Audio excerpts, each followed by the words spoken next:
Hello, I'm Mikhail Kronchta. I'm going to be talking to you about the Titanic. I'm recording this in my house on my laptop on November 4th, 2015. The Titanic, the unsinkable ship. The Titanic was built by the White Star Line, and the White Star Line had competitors Cunard. The Cunard Company recently built two ships, the Lusitania and the Mauretania, both of which had set speed records across the Atlantic Ocean. The White Star Line built three ships for comfort and not for speed to try to combat their competitors. They built the Titanic, the Olympic, and the Britannic.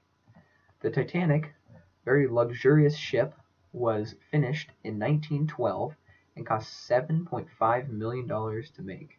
It took 2 years, and 2 men died during its creation.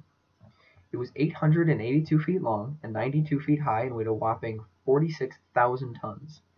Its maiden voyage was to take it from Southampton, England, to New York.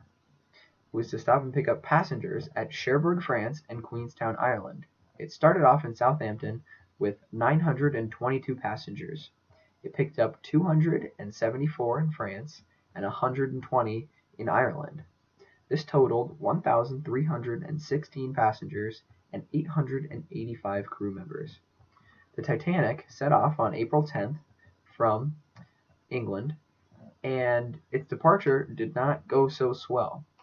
As it was going away from the dock, it created a wave of water, or a swell of water, that hit the SS New York, and because the ship was so big, it moved so much water that the SS New York almost drifted into the Titanic because of complications this water caused, and they almost collided.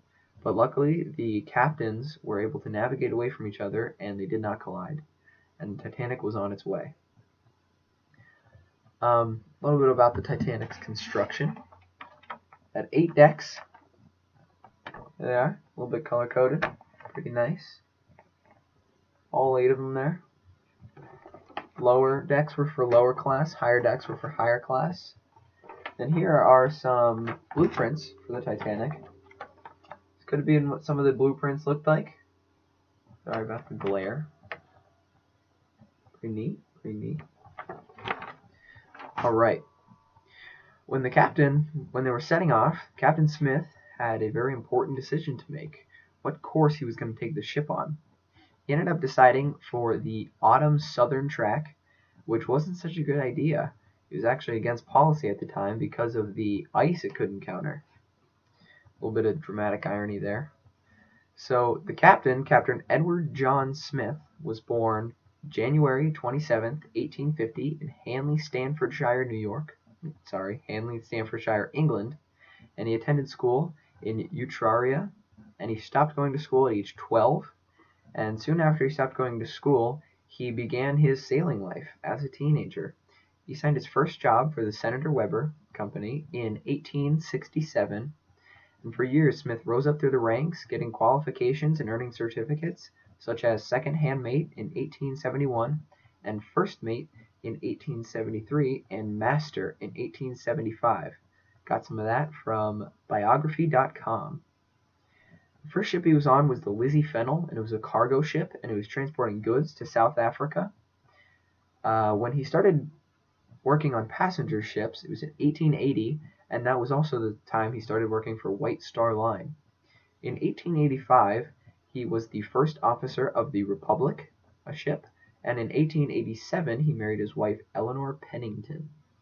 Eleanor and Captain Edward John Smith had their first child, Helen, in 1902, and that was their only child. The first ship he ever captained was the Baltic, and through the years he captained other ships for the White Star Line, and he was also served in the British Royal Navy during the Boer War in South Africa. By this point, after he has captained multiple ships for the White Star Line, he was very well known, very high ranks in his company. A lot of people knew him, for a good guy. And in 1907, the White Star Line announced 2 new ships. The first of the 2 was the Olympic, and Smith was the captain in 1910. And the Olympic actually was damaged when a British Royal Navy cruiser crashed into its side.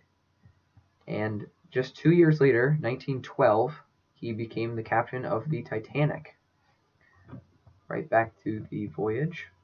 I also got some of this information from this handy dandy book my grandmother sent me. The Story of Titanic by Henry Hirst. Thanks, Grandma. On April 14th, not April 14th, on April 10th, the Titanic was to set sail. And 4 days later, when it was past island, past last pickup, April 14th, the Californian signaled, and I quote, "Ice report. We are stopped and surrounded by ice." But Smith did not heed this warning, and he kept going near full speed. On 11:40 p.m., the ship's time, watchmen spotted the infamous iceberg, but word could not get down to the captain's room fast enough, and they ended up making a turn, but it was too late, and they swiped the iceberg, and they swiped it on the starboard side or the right side, and the iceberg created a 300-foot-long gash in the ship, and the ship had 16 compartments underneath it, and they were all individually sealed, and so this is why the Titanic was referred to as an unsinkable ship, because they thought if only a few of those got punctured, then the others would be able to keep it afloat. But 6 of these got punctured, and that was just too much. Estimates say now that if 4 were broken, it might have survived and been able to limp to shore, and it could have been saved, but 6 were broken, and that was just too many. The Titanic took 3 hours to sink, and engineers at the time thought it was only going to take an hour to an hour and a half, so it held on there.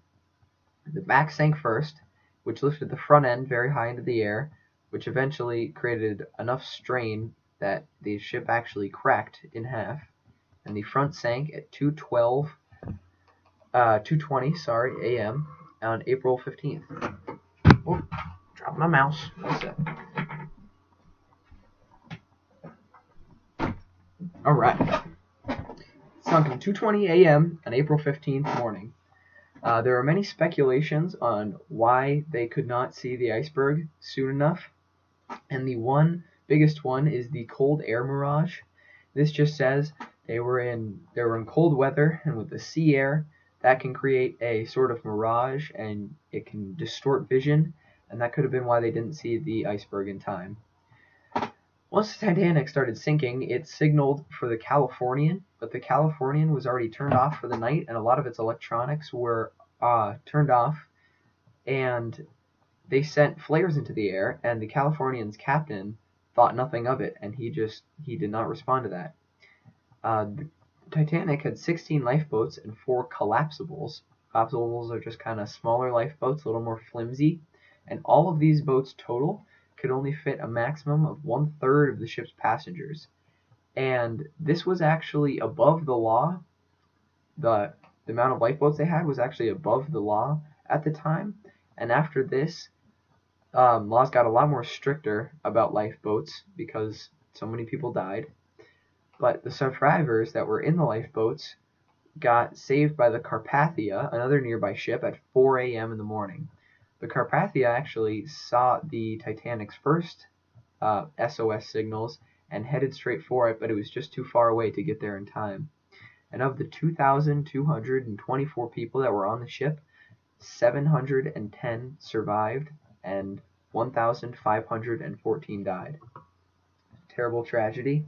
Here are some of the telegrams that the ships were sending. This is what they looked like. This was the first one. It was from the Titanic, and it says, "We have struck iceberg, sinking fast, come to our assistance." Then it gives its position and the time.